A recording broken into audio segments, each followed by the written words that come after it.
Muchísimas gracias. Me siento muy feliz de estar aquí con ustedes esta tarde. Deseo muy buenas tardes a todos y quiero agradecer a los organizadores, a la Fundación para el Progreso, a la gente de SEDICE, a Rocío Guijarro, que viene trabajando intensamente en esa institución desde hace décadas. Y en una institución que es muy importante. Yo, miren, voy a hacer una pequeña reflexión comparativa un poco de las situaciones de Chile y de Venezuela en estas últimas décadas, que son las décadas que a mí me interesan. Yo me dedico a la historia reciente. Y voy a dejarles sembradas más bien algunas preguntas para que se hagan, para que no crean que soy tan radical tampoco.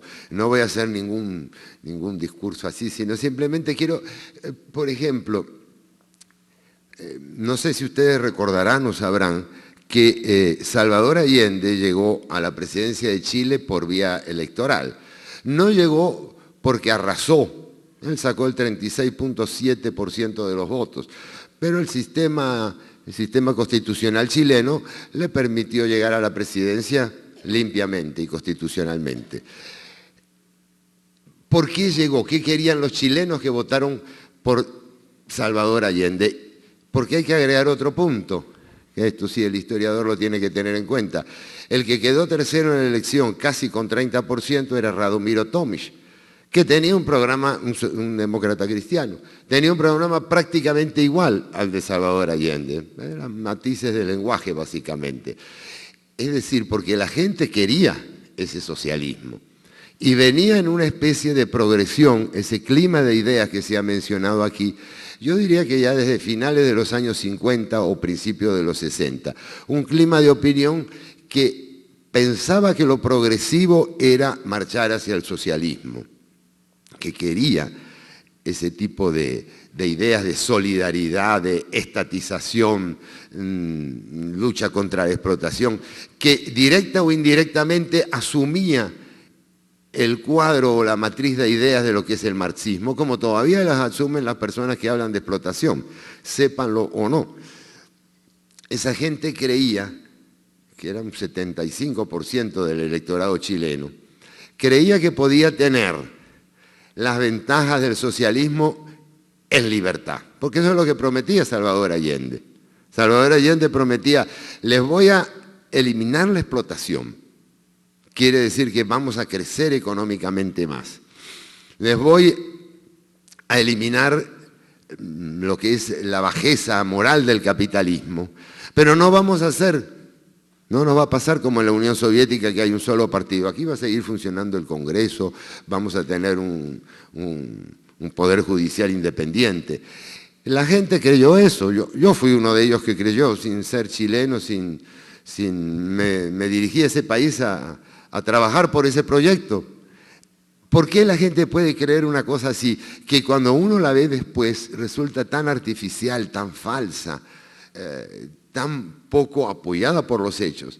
Bueno, en eso estoy muy de acuerdo con lo que decía Axel, por un problema de fe.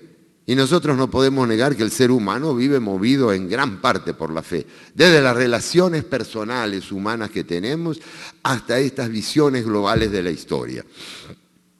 La gente creyó entonces en que podía llegar al socialismo, por supuesto, como decía Ángel, por medios fácilmente manipulando las cuentas fiscales, manipulando un par de decretos y haciendo una cantidad de cosas muy simples, muy demagógicas. Salvador Allende logró dar un magnífico primer año de gobierno donde parecía que ya los chilenos vivían maravillosamente. Yo estaba ahí. ¿Qué pasó después? El modelo fracasó y fíjense, ahí empezamos a ver un paralelismo curioso con esta Venezuela de 42 años después o 43. Hay un fracaso obvio del modelo, un fracaso obvio de los que recriminan y critican al mercado y dicen que el mercado es deshumanizante y que el mercado esto y lo otro y se llenan la boca de insultos, pero después no pueden construir un sistema que le permita a usted ir a comprar mantequilla y obtener mantequilla. Mucha filosofía, pero cuando yo llego a la tienda no encuentro jabón. Díganle a las mujeres cubanas cómo hacen para pintarse, para conseguir cosméticos. No aparecen las cosas, es decir, no hay provisión de bienes. A mí me lo han dicho varias veces, porque si yo estaba apoyando el proyecto de Salvador Allende, tenía algo de socialista, evidentemente yo compartía esas ideas. ¿Cómo fue que yo cambié? ¿Leyendo a quién? Y yo se los digo siempre, y porque es mi sensación, mi percepción personal. Yo cambié de ideas haciendo cola para comprar pollo. Colas de 3 horas.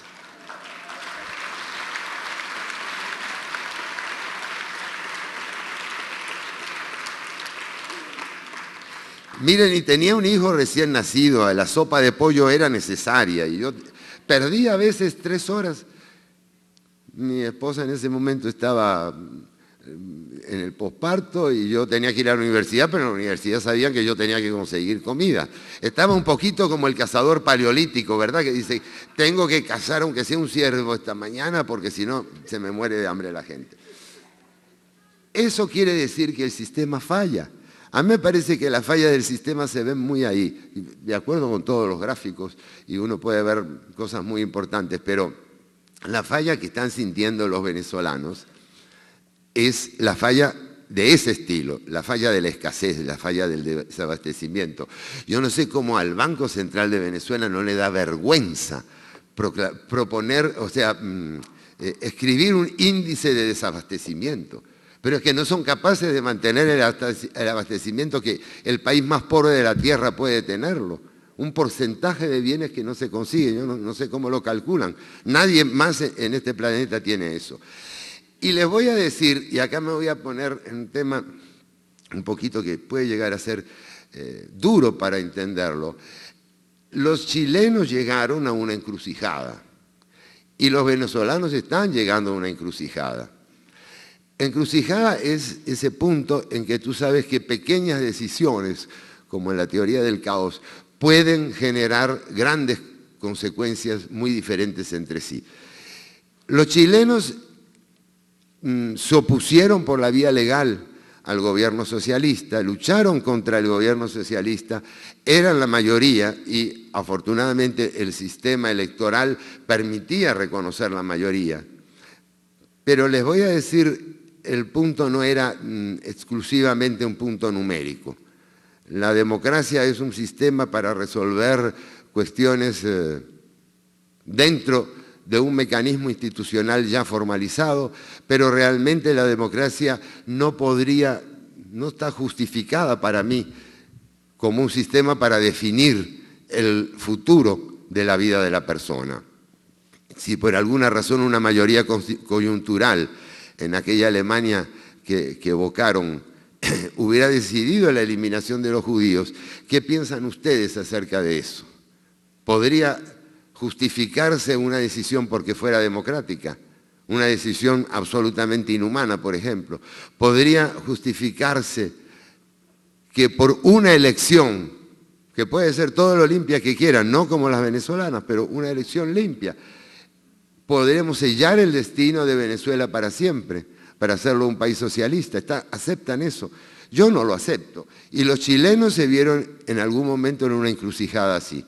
La única manera de terminar con el régimen que los estaba llevando al comunismo, que estaba desmintiendo la promesa de un socialismo en libertad, porque libertad ya había cada vez menos y el socialismo se había convertido en pobreza y en mentira. La única forma de superar eso en aquel Chile, no digo acá, era una forma sumamente desagradable, la de un golpe de Estado seguido de represión. Eso es lo que pasó. Eso es una encrucijada. Una encrucijada no es una cosa bonita, es una cosa fea. Es una cosa que tienes que elegir entre dos cosas que no son buenas las dos. En que tienes que elegir básicamente en el mal menor. Me aguanto Allende y soporto el comunismo para toda la vida, porque en ese momento ningún país comunista había dejado de ser comunista. O sea, indefinidamente, o acepto un golpe militar que va a traer represión y que va a hacer barbaridades como todos los golpes militares. Usted dirá, no es la encrucijada venezolana, No la sabemos cuál es la venezolana, pero fue la chilena. Y esta es la cosa que yo quisiera dejarles a ustedes aquí un poco planteada. La historia muestra que hay situaciones realmente duras, que hay situaciones en que realmente a uno no le gustaría estar y que esas no son particulares y específicas de Chile de 1973. Eso le pasó a los romanos, le pasó a los griegos, le pasó a ciudades góticas. Es decir, la historia y la vida humana es un poco así. Está llena de problemas bastante desagradables que no podemos resolver haciendo que todo quede bien. Que tengamos democracia, libertad económica y paz y tranquilidad y felicidad y respeto a la Constitución y todo junto. La historia muestra que esas cosas no pasan. Yo no quiero decir que debe pasar esta o que debe pasar la otra.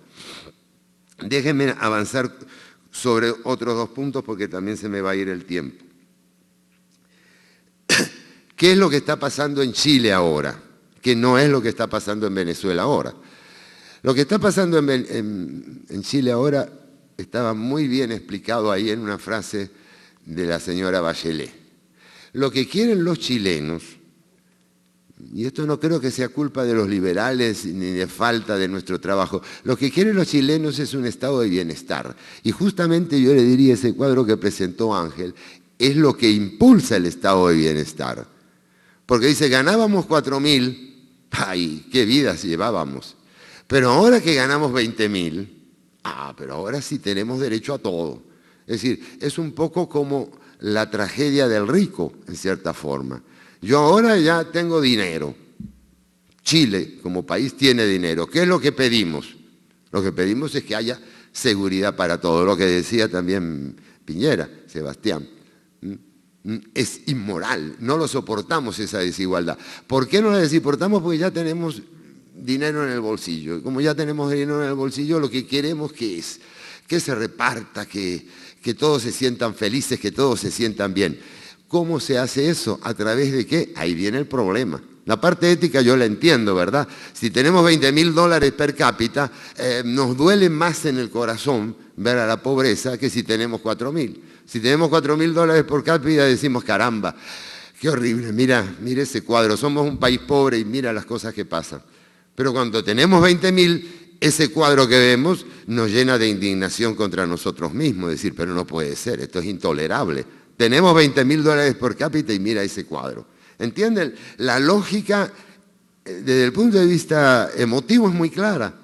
Desde el punto de vista racional o matemático no es nada clara, pero emotivamente es muy clara. No, hay que resolver esa situación, ya no tenemos derecho a permitirla.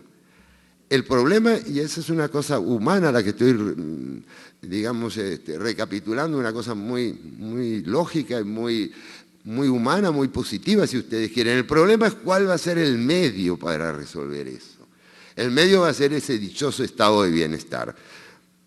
El estado de bienestar se está infiltrando en nuestras conciencias, se está metiendo en el clima de opinión, se está metiendo en las actitudes que tenemos en toda América Latina. Desde Venezuela hasta Guatemala, desde México hasta Chile. El estado de bienestar no nos promete más ingresos, no nos promete más bienestar, nos promete dos cosas. Un tratamiento igualitario o aparentemente igualitario y sobre todo lo que nos promete es seguridad. Siempre va a haber quien te atienda si te enfermas. Siempre vas a poder mandar a tus hijos a la escuela aunque quedes desempleado. Siempre vas a tener medicinas a tu disposición. El único problema es que la forma en que se tiene para lograr esa seguridad es a través del Estado. El Estado es una maquinaria pesada, una maquinaria que por su propia naturaleza es impositiva, que es por su propia naturaleza el depositario de la violencia legítima en una sociedad, como decía el gran maestro Max Weber. Y el Estado lo que va a hacer es quitarles a unos para darles a otros. Y como toda maquinita que saca de aquí y pone allá, va a quedar entre medio una cantidad de productos. O sea, va a haber corrupción, va a haber ineficiencia, va a haber burocracia. Y va a crear otra cosa mucho peor que la ineficiencia y la corrupción y la burocracia. Va a crear dependencia en el que recibe. Porque aquella persona que quiere seguridad y que se la están dando, o aparentemente se le están dando, porque la seguridad no se puede dar, ¿verdad? Es un ambiente, es un clima. Esa gente que quiere seguridad y que siente que se le están dando, va a quedar en un estado de dependencia. Ahí podríamos decir que hay varios estados de dependencia. Este es un problema complejo y largo, no lo puedo resumir completamente ahora.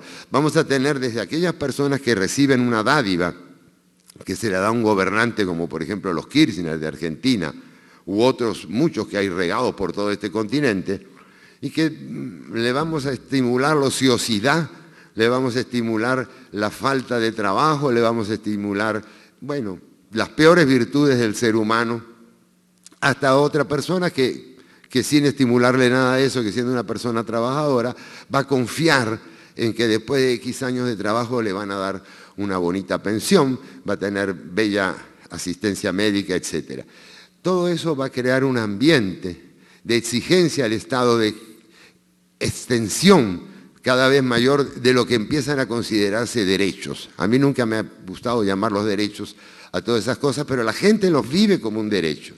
Y cuando vamos a llegar al gasto cada vez mayor, ni con el ingreso de Chile, ni con el ingreso de España, ni con el ingreso de Italia, que entraron en crisis por esto y no por la ambición de los banqueros, con ninguno de esos elementos nosotros vamos a poder sufragar todos los gastos posibles. Vamos a llevar a esta especie de crisis muy bien demostrada hoy, como lo decía Álvaro Vargas Llosa, se está dando un tipo de solución equivocada, la crisis se ha prolongado y se está prolongando mucho.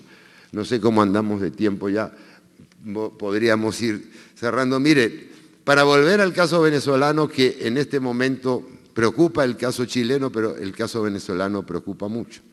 ¿Por qué esto es una encrucijada?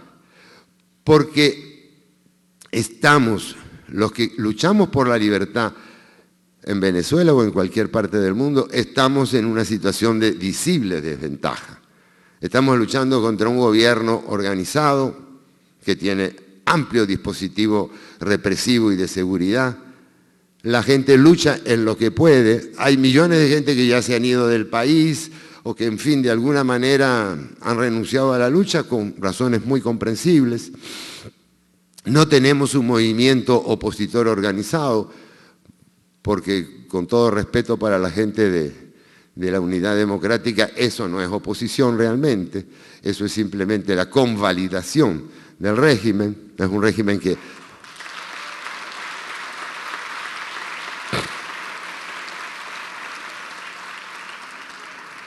Entonces lo que tenemos que hacer es que la gente, sin desbordarse, sin pasar a extremos que pueden ser muy negativos, y muy contraproducentes, de una lucha sistemática, consistente, valiente, que no se arrepienta de las cosas, que lucha intensamente. Eso están haciéndolo los muchachos, los estudiantes, y yo sé que lo están haciendo millones de gente que salen a la calle. Es difícil, y les digo quizá, ojalá que no, pero quizá vayan a tener que renunciar a algunas cosas. Pero la lucha hay que ganarla. Y hay una frase de Churchill que es un poquito larga y no me la acuerdo ni en inglés ni en español, pero me acuerdo la idea, que él está hablando del año 39, justamente cuando hay 38, 39, cuando hay toda esa política de apaciguamiento contra Hitler. Y él critica en parte a los líderes de la época y él dice, hay momentos en que cuando se puede ganar la batalla, si no se tiene el coraje y la suficiente voluntad, pues se deja pasar la oportunidad y entonces se tiene que enfrentar la lucha en condiciones mucho peores. Incluso puede llegar a pasar que se tenga que dar la batalla cuando ya no hay buenas posibilidades de ganar y haya que poner todos los recursos y sacrificar todo lo que se tiene para poder ganar en ese momento. Pero todavía hay una situación peor. La situación peor es cuando ya voy a pelear simplemente para no morir como esclavo. Esa es un poco la situación en la que pueden encontrarse los venezolanos. Yo voy a terminar diciendo una frase clásica de los pensadores norteamericanos que decían: el precio de la libertad es la eterna vigilancia. Va para los chilenos, va para los norteamericanos, va para todo el mundo. Nunca se conquista para siempre. Pero esa no es la frase que yo con la que quiero cerrar.